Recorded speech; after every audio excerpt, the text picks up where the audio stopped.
অথচ আমি বলছি যে আমি যদি দায়িত্ব পেতাম এই মুহূর্তে 3 মাসের মধ্যে 3 লক্ষ কোটি টাকা পাচার করা টাকা ফিরিয়ে আনতাম। 10 জনের তালিকা করেছি, 10 জনের তালিকা করেছি, মাত্র 10 জন।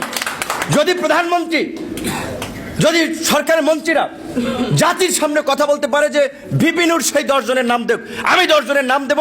এবং আমি বললাম যে এই 10 জনকে যদি রিমান্ডে নেওয়া হয়, এই 10 জনকে যদি রিমান্ডে নেওয়া হয় 3 লক্ষ কোটি টাকা যারা পাচার করেছে সেটা ফেরত আনতে পারবে। কিন্তু করতে পারবে? কারণ এই পাচারের টাকা ভাইগনা, মামু, ছোট আপা, বড় আপা অনেকেরই এখানে ভাগ বাটার আছে, কমিশন আছে, যে বাইরে হোটেল করছেন, প্রতিষ্ঠান করছেন। কাজে কারে দিয়ে ভূত ছাড়াবেন? যারা নিজেরই যদি ভূতে পায় ভূত ছাড়াবেন কারে দিয়ে? সেই জায়গা থেকে হাসি ঠাট্টা, জিবাই হ্যাবাই খালি জাগুর দিলে হবে না। ওয়াজের মাঠে যেমনি মাওলানার ওয়াজ করেছেন, সবাই ইসকে উঠছে জোরে, সবাই খালি জিবাই জিবাই বলেন, এই করবেন সেই করবেন।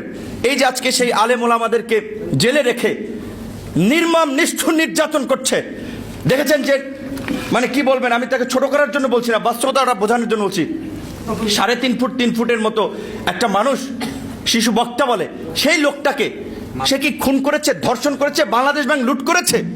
কিছু করে নেই, কিছু কথা বলেছে, হয়তো সেটা আইনের বিরুদ্ধে গেছে, ধরে নিলাম, তাকে ডান্ডা বেরিয়ে পড়িয়ে হাজির করছে, আর জঙ্গিরা আদালত থেকে পালিয়ে যায়। এইভাবে আজকে শুধুমাত্র ছাত্র, শিক্ষক, সাংবাদিক না, আলেম ওলামারা, ধর্মীয় নেতা বলেন, কেউ নিরাপদ না। এইভাবে অসম্মান করছে বিভিন্ন মানুষ।